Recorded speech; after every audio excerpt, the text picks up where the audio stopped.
Mas, itu ada yang kelindes. Nah, setelah berhenti dan dikasih tahu begitu, hai kawan Nona, thank you udah klik video ini. Kemarin ada sebuah trailer film yang bikin Nona penasaran banget. Karena Nona yang lagi suka nonton film yang berbau detektif gitu ya.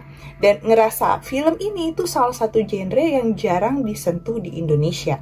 Nah, judul film ini adalah Sang Pengadil. Lihat dari posternya juga yang main tuh nggak kaleng-kaleng ya. Ada Arifin Putra sama Prisya Nasution. Tapi belum sempat nonton film ini, Nona baca berita kalau salah satu produser dari film ini tuh ditangkap karena berhubungan dengan gratifikasi sebuah kasus yang sekitar setahun lalu tuh cukup viral yang melibatkan anak mantan anggota DPR. Dan anak mantan anggota DPR itu bernama Ronald Tanur, yang disinyalir menghabisi nyawa kekasihnya sendiri yang bernama Dini Sera. Jadi apa sih yang terjadi? Sini Nona ceritain. Sebelum mulai ceritanya, Nona mau disclaimer, cerita ini dibuat berdasarkan berita-berita yang sudah beredar dan diterbitkan oleh beberapa media publik yang Nona rangkum dan ceritakan kembali dalam bentuk alur cerita.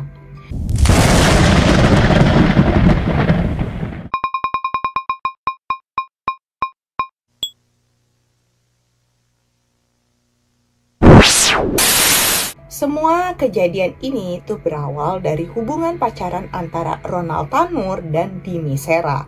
Ronald Tanur atau yang bernama lengkap Gregorius Ronald Tanur, dia adalah pria berusia 32 tahun yang merupakan pengusaha muda asal Surabaya. Tapi dia itu lahir di Kevamenanu, Nusa Tenggara Timur ya. Jadi dia tuh ke Surabaya gitu ikut keluarganya. Dan ternyata dia ini bukanlah pengusaha biasa. Latar belakang keluarganya ini cukup wow. Dimana ayahnya si Ronald ini adalah Edward Tanur yang merupakan politisi Partai Kebangkitan Bangsa atau PKB yang sempat duduk di DPR mewakili Nusa Tenggara Timur. Ibunya adalah Mei Rizka Wijaya yang dikatakan adalah seorang ibu rumah tangga. Udah pasti dia ini hidupnya serba berkecukupan ya. Dia aja tinggal di perumahan mewah di Surabaya yaitu Victoria Regency, komplek dari Pakuwon City. Hidupnya Ronald juga dikenal cukup hedon ya. Dan pastinya Ronald ini lulus dari sekolah-sekolah bergengsi. Ronald ini sempat menempuh pendidikan di Universitas Kristen Petra Surabaya ya, jurusan Ilmu Komunikasi pada 2009 sampai 2011. Kemudian pada 2010 sampai 2013 Ronald Tanur ini juga sempat kuliah di IEU Surabaya International Business School. Dan pada tahun 2016 Ronald ini meneruskan pendidikannya di Holmes Institute Melbourne, Australia. Berdasarkan sosmednya, Ronald Tanur ini pernah bekerja di FWD Insurance Indonesia sebagai closing agent. Lalu dia bekerja di Voyage Ayers Rock Resort.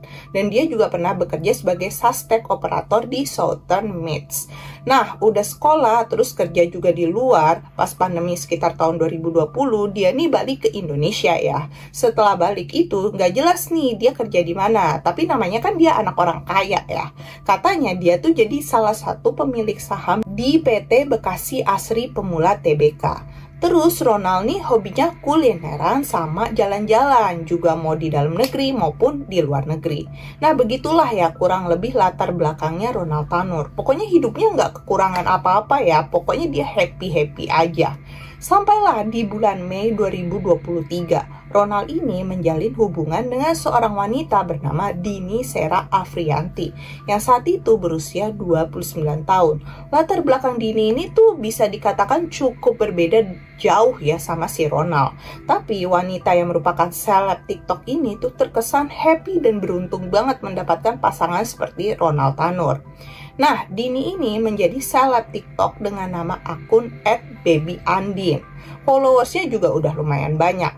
Ya isinya kurang lebih tentang Dini yang cantik ini tuh nge-share tentang kehidupannya sehari-hari. Dini ini diketahui berasal dari Sukabumi, tepatnya di Gunung Guruh Girang, Desa Babakan, Kecamatan Cisaat, Jawa Barat. Dia tuh pergi ke Surabaya untuk mencari nafkah untuk dirinya dan keluarganya. Karena diketahui Dini ini adalah seorang janda beranak satu. Dan anaknya itu laki-laki yang sudah berusia 12 tahun. Maka itu Dini tuh kerja apa aja ya. Dia kadang tuh freelance jadi merchandising display atau orang yang biasa menata produk-produk di supermarket. Atau kadang dia tuh ambil job juga sebagai SPG. Dini juga pernah bekerja sebagai pelayan di kafe hiburan malam. Dan tahun 2017, Dini ini juga pernah bekerja menjadi pemandu karaoke. Dan katanya disitulah Dini ini berkenalan dengan si Ronald Tanur. Dini ini dikatakan pindah ke kota besar tuh udah lama banget ya. Jadi dari masih sekolah, Dini ini udah pergi ke Surabaya. Dan entah gimana ya, di umurnya yang belasan tahun waktu itu, Dini ini tuh hamil. Cuma detailnya gimana Nona juga kurang tahu ya. Yang pasti anaknya ini kemudian dirawat oleh orang tuanya Dini di Sukabumi. Pokoknya ya udahlah ya, hidupnya terus berjalan. Dini juga udah punya kehidupan di Surabaya. Ketemu Ronald yang kayaknya tuh apa-apa diturutin gitu maunya Dini sama si Ronald. Tapi Dini juga beberapa waktu yang lalu nih sempat posting di TikToknya kalau hubungannya gak seharmonis itu dengan sang kekasih. Dan yang paling seram, seakan Dini ini tuh tahu kalau ajalnya tuh hampir tiba. Beberapa jam sebelum kejadian ini, Dini tuh sempat posting kayak gini. Ceweknya mati-matian jaga hati buat cowoknya. Cowoknya mati-matian buat matiin ceweknya. Tulisnya si Dini Sera pada video TikTok pada akun miliknya yang tadi @babyandin itu ya. Nah kan ada serem-seremnya juga kan. Lalu apa sih yang sebenarnya terjadi? Jadi awalnya ini pada Selasa tanggal 3 Oktober 2023, saat itu tuh Dini ini datang bersama Ronald ke tempat karaoke Black Hole KTV di Landmark Mall, Surabaya ya. Karena waktu itu Ronald ini diundang temannya untuk datang ke sebuah acara di Black Hole itu. Nah, mereka masuk nih ke dalam room nomor 7. Ronald, Dini, dan teman-teman mereka berkaraoke dan minum minuman alkohol jenis tequila Jose. Mulai setengah 10 hingga lewat hari di hari Rabu 4 Oktober nih. Ya lantas keduanya mabuk berat nih ya, dan mereka nih akhirnya mau pulang. Pas perjalanan ke arah parkiran, Ronald sama Dini ini tuh bertengkar ya. Bahkan salah satu security mall itu tuh jadi saksi pertengkaran mereka. Ronald yang kesel sama si Dini, entah karena apa, dia tuh bisa-bisanya menendang kakinya Dini sampai Dini ini jatuh terduduk. Nah itu kan udah parah ya. Gimana kan orang kalau kena tulang ekornya bisa sampai lumpuh itu. Nah belum sampai situ aja, Ronald yang udah mabuk dan kesetanan, kan tadi dari Black Hole itu dia bawa salah satu botol tequila kan. Nah ini dia pakai buat ngegebuk kepalanya Dini tuh 2 kali. Bayangin aja itu dir, botol kaca yang berat begitu dipakai buat ngebuk kepalanya. Duh, sakit banget gak sih kan? Nah sama security yang lihat itu tuh sempet dilerai. Cuma mungkin karena dikiranya ya berantem pasangan abis mabuk aja, ya udah abis dilerai, mereka ini tetap lanjut jalan ke arah lift menuju parkiran. Nah, belum kelar nih ternyata ya, Dini yang ngambek diperlakukan seperti itu, dia tuh keluar lift duluan sambil main HP sambil misu-misu gitulah ya. Ya biasalah ya, tapi siapa sih yang gak kesel gitu diperlakukan kayak gitu kan? Dini ini jalan ke arah mobil Innova abu-abu metalik miliknya si Ronald. Sambil nunggu si Ronald ini bukain pintunya, Dini kan bersandar pada pintu mobil Innova itu kan. Kayak ginilah kurang lebih ya ilustrasinya, tapi dia tuh sambil main HP ya.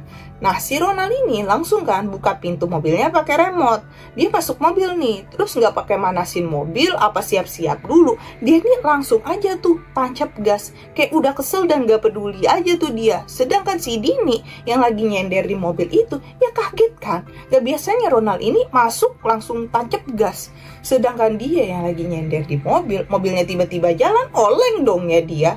Sampai si Dini ini juga jatuh. Yang parah Dini ini sampai kelindes mobilnya si Ronald loh. Di saat itu Ronald ini pasti sadar banget ya udah ngelindes Dini kan. gede gitu ya, yang bahkan tubuh Dini ini keseret sampai sejauh 5 meter. Tapi ya itu si Ronald tuh kayak nggak peduli. Kacau banget kan ini orang, walaupun mungkin sadarnya setengah-setengah karena mabuk ya. Nah, beberapa petugas parkir dan security yang ngelihat kejadian itu tuh langsung teriak-teriak kan, Mas, berhenti, mas, itu ada yang kelindes. Nah, setelah berhenti dan dikasih tahu begitu, Ronald nih ya udah emang kayak orang rada aja gitu. Dia turun terus ngebopong si Dini ke dalam mobilnya. Tapi ada yang janggal. Kenapa? Karena si Dini ini bukan dimasukin ke kursi penumpang di depan atau di tengah gitu kan. Secara si Ronald kan naik mobil itu hanya berdua sama Dini. Melainkan si Dini ini ditempatkan di bagasi mobil alias dimasukinnya tuh dari pintu belakang. Woi, Ronald, ini orang loh, pacarnya, bukan karung beras. Emang ada gila-gilanya ini si Ronald Tanur kan? Nah, kegilaan Ronald tuh nggak sampai situ aja ya. Pergi tuh Ronald dengan bawa Dini di bagasinya, tanpa dia tahu juga itu kondisi Dini tuh kayak apa. Mereka menuju apartemen Tangling Orchard di PTC Surabaya di jam 1:15. Nah, begitu sampai, ada salah seorang penghuni apartemen atau entah siapa yang membantu membawakan kursi roda nih. Nah, kayaknya orang ini juga kenal sama Dini. Di sini, Ronald tuh menaruh Dini di kursi roda. Dini udah terlihat lemes dan sekarat. Tubuhnya juga udah lebam dan kotor bekas terseret gitu. Di situ, Ronald tuh berusaha menyadarkan Dini, bahkan memberikan nafas buatan sambil mencoba menekan-nekan dadanya Dini. Tapi yang gak ada respon gitu ya dari si Dini. Mulai panik nih si Ronald. Bukannya berusaha menyelamatkan Dini atau bawa Dini ke rumah sakit, Ronald yang mungkin kesadarannya setengah juga, dia nih malah pergi ke kamarnya Dini, ke lantai atas gitu ya. Terus ngambil beberapa barang miliknya sendiri. Habis itu Dininya ini yang masih di lobi dan ya udah ditinggalin aja gitu, dia kayak berusaha kabur. Cuma si Ronald kan udah diperhatiin nih sama security dari tadi kan. Ngelihat Dini yang ditinggalin di lobi dalam keadaan kayak gitu, tentu si Ronald ini ya dihadang kan. Akhirnya Ronald ini balik lagi dan dia bawa Dini ke rumah sakit bareng sama 2 satpam itu. Karena ya satpam ini takut nanti si Ronald berusaha kabur lagi kan. Nah, akhirnya Dini pun dibawa ke Rumah Sakit Nasional Hospital untuk dilakukan tindakan medis oleh pihak rumah sakit. Barulah di saat itu pihak rumah sakit ini langsung memeriksa kondisinya Dini. Dan naasnya di jam 2:32 Dini ini dinyatakan meninggal dunia oleh pihak rumah sakit. Makin panik kan itu si Ronald. Tahu kalau Dini ini tewas ya gara-gara dia. Langsung nih dia pergi ke Polsek Lakar Santri buat bikin laporan palsu. Jadi dia pergi sendiri gitu ya. Kalau si Dini ini meninggal gara-gara minum alkohol, terus asam lambungnya kambuh. Nah, pas di apartemen itu tuh, Dini pun akhirnya meninggal. Polisi pun langsung datang ke Rumah Sakit Nasional Hospital itu ya sekitar jam 5 pagi. Polisi ini awalnya percaya aja sama cerita karangannya si Ronald. Tetapi dari keterangan teman-temannya Ronald dan Dini kan diketahui ya pas di Black Hole tempat bar karaoke itu kan pulangnya mereka ribut-ribut sampai si Ronald ini mukul Dini pakai botol. Ingat kan? Nah, ada saksinya juga itu kan. Langsung nih polisi ngerasa kasus ini kayaknya harus ditangani lebih lanjut.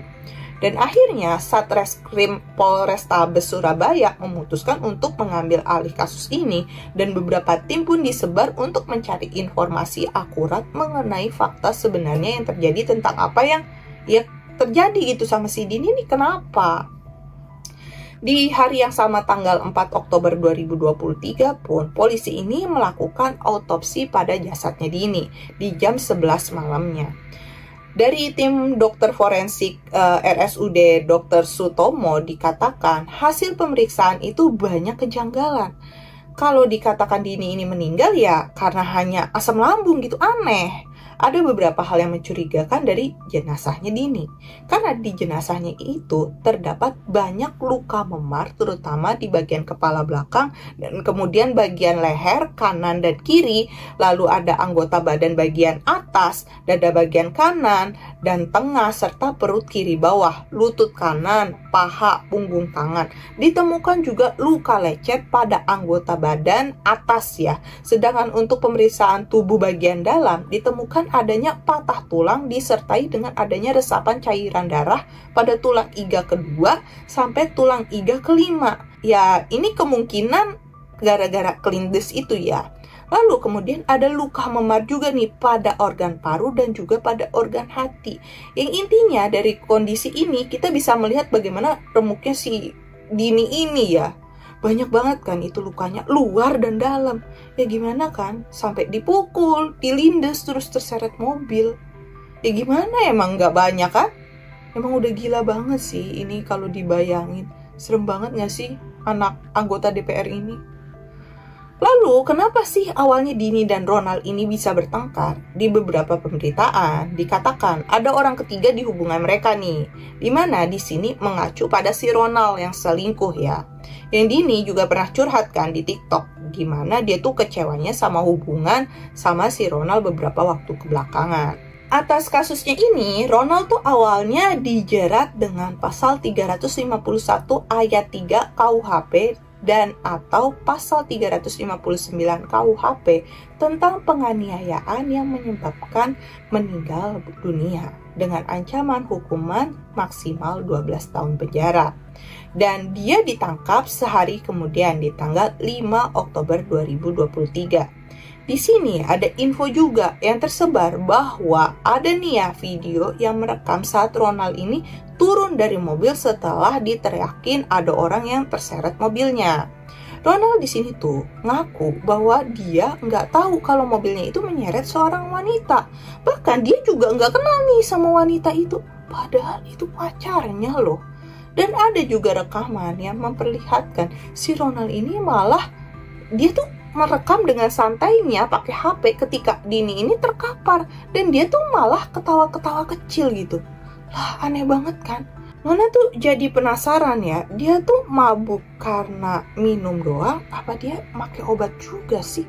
Kayak orang halu gitu loh. Iya gak sih? Gimana menurut kawan Nona?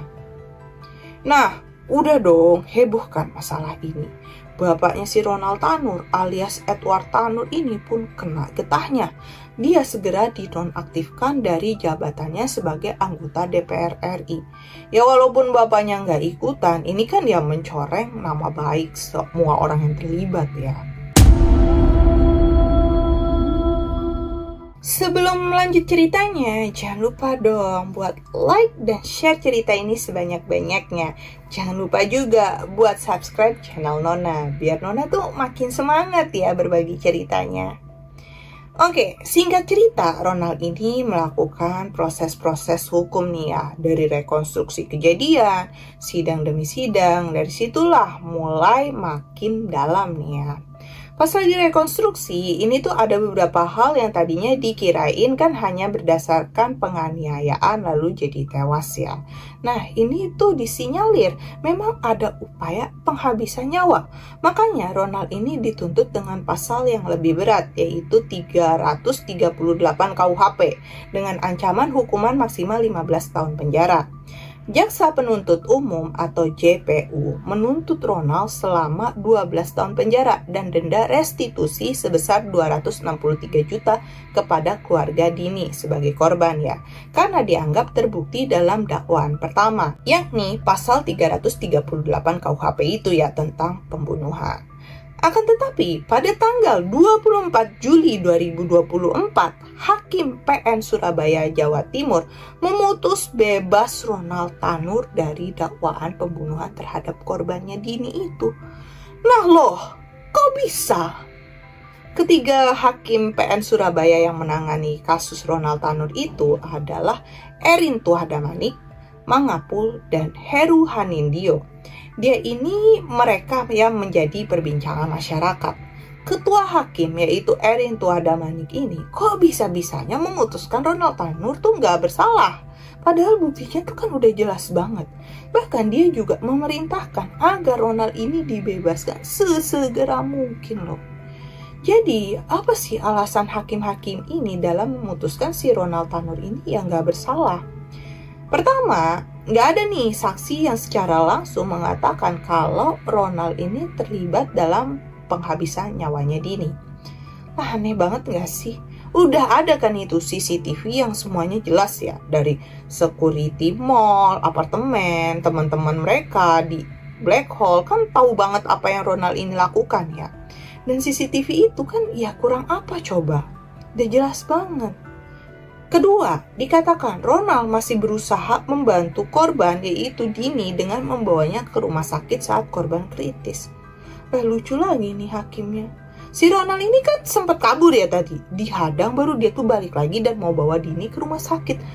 Lagi orang ya kalau punya otak mah udah jelas kan dia terkapar, ngapain pula dibawa ke apartemen, ya langsunglah dibawa ke rumah sakit. Dia yang bikin gara-gara, terus dia yang bawa ke rumah sakit. Nah terus dia dikatakan dia berbuat baik gitu. Lah hakimnya kurang minum nih ya, kayaknya jadi kurang fokus apa gimana ya. Maaf ya, Nona tuh cuma kayak gemes aja gitu loh. Kok ngada-ngada gitu loh. Udah gitu ya, di mana itu baiknya si Ronald? Bayangin aja, inget kan, Dini itu kan dibawa di mobilnya di mana? Di bagasi. Woi, ini orang loh. Bukan lu nabrak anak kucing atau apa. Walau kan si Ronald ini ngakunya nggak kenal kan awalnya sama si Dini. Tapi masa orang nggak kenal dibawanya di bagasi? Dikira naik pickup apa dibawa di bagasi? Terus dibilang Ronald baik. Coba deh kasih tahu Nona baiknya tuh di mana, ya kan? Yang ketiga nih ya, hakim juga meyakini Dini ini meninggal bukan karena penganiayaan atau terlindas mobil, melainkan karena adanya kerusakan lambung akibat terlalu banyak minum alkohol saat karaoke di Black Hole KTV itu. Seperti yang dilaporkan pertama kali si Ronald ke Polsek tadi ya. Hakim menyimpulkan bahwa penyebab kematian Dini ini karena adanya luka robek pada organ hati akibat penyakit lain, yakni akibat mengkonsumsi alkohol. Menurutnya ini dikuatkan dengan bukti hasil visum et repertum jenazah Dini dari RSUD Sutomo Surabaya. Entah ini hakimnya salah baca apa kurang informasi.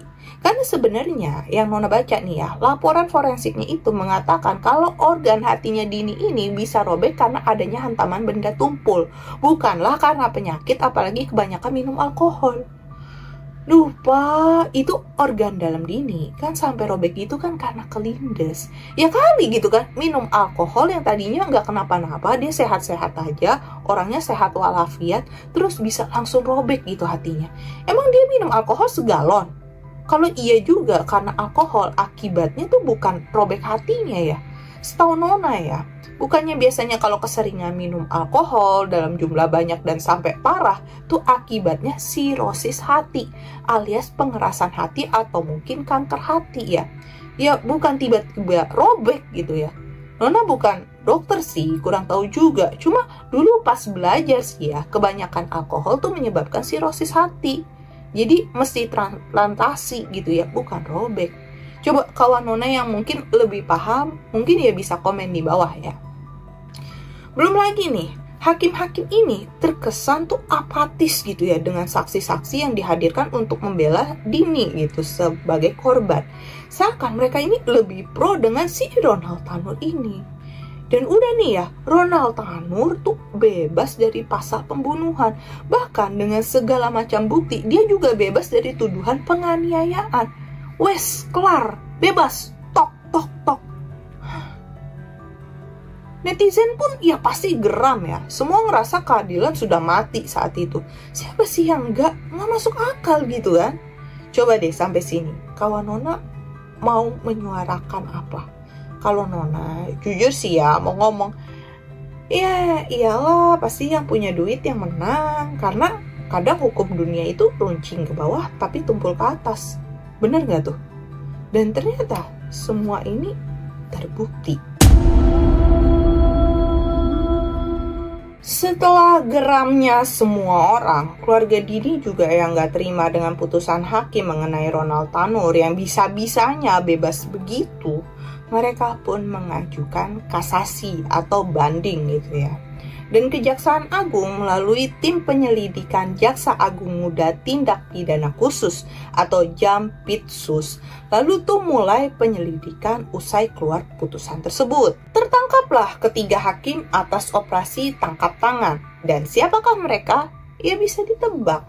Mereka adalah Erin Tuladamanik sebagai Hakim Ketua, Mangapul sebagai hakim anggota dan Heru Hanindyo sebagai hakim anggota juga. Yang ketiganya ini menangani kasusnya Ronald Tanur. Jadi semua ini berawal ketika jaksa penuntut umum tadi kan menuntut Ronald dihukum 12 tahun penjara tuh dan membayar denda restitusi senilai 263 juta rupiah. Nah, di situ ibunya Ronald Tanur yang bernama Meriska Wijaya ini kan pasti kelabakan ya. Ibu mana ya yang gak takut banget anaknya mau dijatuhi hukuman penjara belasan tahun lagi kan. Nah, mulailah dia ini pas pertama tuh menghubungi Lisa Rahmat untuk mau menjadi penasehat hukum anaknya. Kenapa? Karena si ibunya Ronald ini kenal banget sama Lisa. Anak mereka berdua itu pernah bersekolah di tempat yang sama. Dan tentunya nggak cuma jadi pengacaranya doang dong ya. Nah, tapi juga dengan misi bagaimana bisa membebaskan anak saya si Ronald Tanur itu. Gitu kan. Nah, Lisa Rahmat kemudian mengatakan ada biaya untuk mengurus kasus Ronald Tanur pada proses persidangan. Langsung aja nih si Lisa to the point. Lisa menjelaskan langkah-langkah yang harus ditempuh untuk mengurus kasus itu. Lisa juga menjelaskan ada hal-hal yang perlu dibiayai dalam pengurusan perkara Ronald Tanur. Lisa Rahmat juga meminta mantan pejabat Mahkamah Agung, si namanya Zarof Rikar ya, mengenalkannya dengan pejabat PN Surabaya. Lisa ini seperti ingin mengatur majelis hakim yang akan mengadili Ronald Tanur. Gila kan? Bisa dipilih itu hakimnya. Nah, berikutnya diketahui kalau Zarof Rikar ini memang seorang makelar kasus. Alias dia tuh kayak yang ngenalin pihak terdakwa sama majelis hakim yang bisa dibayar. Biar proses hukumnya tuh lebih mudah, cengli gitu ya. Loh, kalau kayak gini kan jadi kasus lain terancam ketahuan juga ya. Nggak bayar tah. Nah, oke, balik lagi ke kasusnya si Ronald. Berkat makelarnya si Zarof Rikar ini, bisalah dipilih itu 3 hakim yang menangani kasusnya Ronald. Yaitu ya tadi, si Erinto Adamanik, Mangapul, dan Heru. Singkat cerita, Meriska sepakat dengan Lisa nih soal biaya pengurusan perkara. Meriska awalnya menyerahkan 1,5 miliar rupiah secara bertahap. Jadi ini tuh DP-nya lah ya, down payment cenah gitu. Dan ada nih biaya tambahan 2 miliar rupiah yang dikeluarkan Lisa Rahmat dan diganti oleh Meriska. Dikatakan ini 2 miliar setelah Ronald Tanur tuh bebas gitu ya, baru dibayar. Jadi semacam pelunasan. Sehingga total uang yang diduga dikeluarkan Meriska Wijaya itu, nah ini tuh sekitar 3,5 miliar rupiah untuk menyuap untuk semuanya ya. Sumpah loh, hukum bisa dijual beli kayak mobil bekas aja gitu.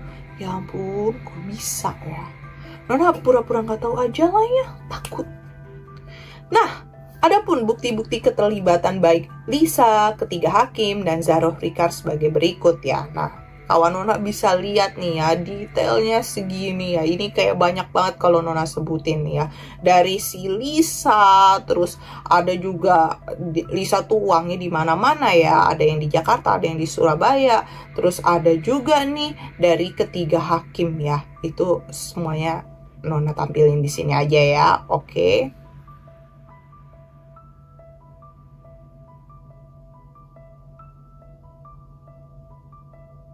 Nah, banyak banget kan ya, ini semua uang ini yang disinyalir tuh sebagai bagi-bagi uang atas kasusnya Ronald Tanur. Tapi ada satu lagi yang paling mencengangkan ya. Si Zarof Rikar yang seorang makelar kasus dan mungkin sudah melakukan praktek gratifikasi, kolusi, nepotisme, korupsi ini bertahun-tahun, bahkan katanya 10 tahun. Penyidik ini menemukan tumpukan uang hampir 1 triliun ya di rumahnya dengan rincian sebagai berikut. 920 miliar dalam bentuk mata uang rupiah, dolar AS, dolar Singapura, dan euro. Lalu ada emas dan berlian seberat 51 kg yang setara dengan 75 miliar. Gila kan? Banyak banget kan? Pernah nggak kawan Nona tuh lihat uang sebanyak ini ditumpuk, dir? Bahkan menurut Zarof, dia tuh sampai nggak inget gitu ya. Itu uang hasil dari dia ngurus perkara apa aja karena saking banyaknya. Dan yang paling parah adalah si Zaroff Ricard ini merupakan salah satu produser film Sang Pengadil. Yang kalau Nona baca dari sinopsisnya, itu yang Nona baca ya nih ya, tentang film yang mengisahkan perjalanan seorang hakim yang berjuang mempertahankan prinsip keadilan di tengah tantangan dan dilema. Tapi pada kenyataannya dia suap dan gratifikasi hukum. Wow, memang dunia ini tak seindah layar kaca ya. Serem banget gak sih? Dan terakhir kan kasusnya Dini ini naik ke tingkat kasasi ya. Akhirnya Ronald Tanur ini kembali ditangkap di rumahnya dan langsung dijebloskan ke rutan kelas 1 Surabaya pada hari Minggu 27 Oktober 2024 siang. Dan Mahkamah Agung memutuskan Gregorius Ronald Tanur divonis 5 tahun penjara di tingkat kasasi ini. Ya, walaupun tentunya keluarga Dini Sera nggak puas ya dengan hasil putusan ini, karena dianggap vonisnya itu masih terlalu ringan dengan menyebabkan hilangnya nyawa salah satu anggota keluarga mereka. Oke, sekian kisah dari seorang pacar yang menghabisi kekasihnya, beruntut panjang dengan menyeret nama-nama yang terlibat di kasus ini. Dan bisa jadi kasus ini tuh terus berkembang. Seperti mungkinkah hanya si Meriska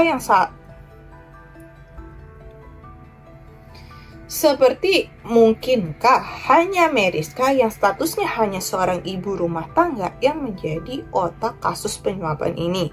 Ataukah ada pihak lain? Atau mungkin berhubungan dengan si Zaroff Ricard ya dan ketiga hakim itu? Adakah mereka terlibat pada kasus-kasus lain yang di dalamnya ada korupsi serta gratifikasi? Nah, kita tunggu aja ya di berita-berita selanjutnya. Ada kasus-kasus apa lagi nih yang terkait ya. Gimana menurut kawan Nona cerita kali ini?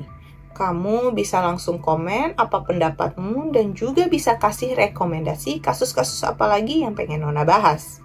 Dan tentunya kalau kamu suka video ini, jangan lupa dong untuk like, subscribe, dan tekan tombol lonceng biar Nona tuh makin semangat untuk menghadirkan kisah-kisah yang pastinya nggak kalah seru untuk dibahas. Bye!